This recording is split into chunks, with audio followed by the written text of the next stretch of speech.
फुलवाताई आणि उर्मिला, फार मनापासून तुम्हा दोघींचं स्वागत. आम्ही सारे खवय्याच्या या आठवणींच्या कट्ट्यावर. थँक्यू. तुम्ही काय घेता, चहा का फक्त फिल्टर कॉफी घेता? खरं तर मी दोन्ही नाही. हो का?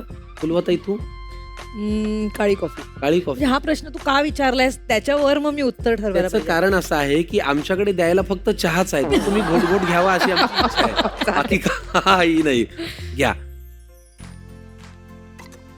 चालेल Thank चालेल. हं. आलं बिलं घालून हो. मस्त आहे. तुमची मैत्री कशी झाली, किती वर्षांपूर्वी झाली? तू सांग, ओळख कुठे झाली, मैत्री कुठे झाली, मी सांगते. हा.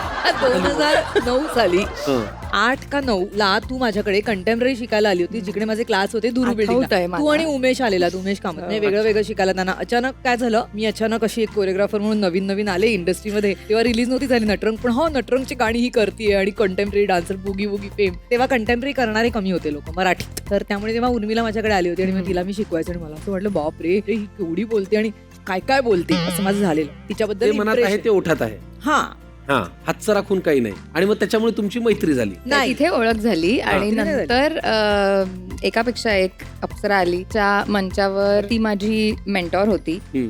लकीली, कारण मी अशी प्रे करत होते. मला कारण फुलाकडून शिकायचं होतं. आदल्या दिवशी हो, फुलवाकडून शिकायचं होतं. त्याची नांदी सुरू झालीच होती आधी आणि त्यानंतर एकापेक्षा एकच आलं आणि म्हटलं काहीतरी लाव ना, सेटिंग लाव ना यार, मला तुझ्याकडे तिला वाटलं घे ना. माझ्या हातात सेटिंग आहे, अजून आजही काही नाहीये माझ्या हातात. पण तिचा माझ्यावर एक भाबडा विश्वास होता. हो, पण अशी चिठ्ठी उचलली आणि फुलवाचं नाव आलं आणि मला झालं, "हा, चला आता पुढचे 3 महिने मज्जा येणार." तो त्या सगळ्या प्रवासात आमची मैत्री झाली. या मैत्रीमध्ये कधी वाद भांडणं होतात?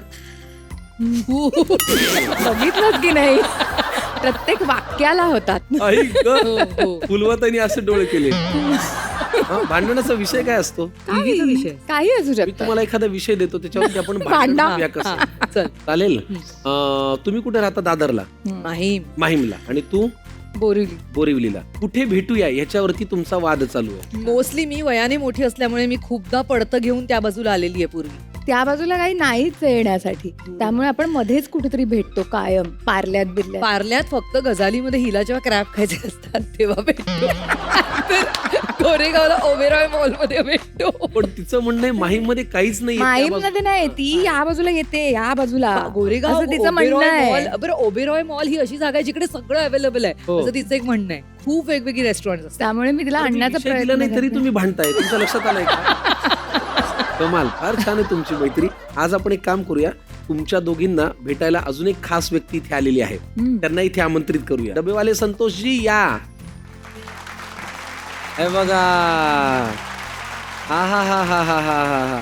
नमस्कार नमस्कार. नमस्कार हे नमस्कार. घ्या, नमस्कार. आज माझ्या बायकोकडून छानशी न्याहारी आणलेली आहे आपल्यासाठी. ठीक आहे, आम्ही ते नंतर बघू. पण तुम्ही या दोघींना भेटायला का आला? अरे वा, अलभ्य लाभ अलभ्य लाभ. आज मला जसं गुरुचं दर्शन झालं असावं. हो. अहो, हे खूप मोठे रील स्टार आहेत. कोण? रील स्टार आहे? रील. हो तुम्ही यांचे फॅन आहात? हो, मी खूप मोठा फॅन आहे. बरं. मी आणि माझी बायको सतत यांचे रील्स पाहत असतो. अरे वा वा वा.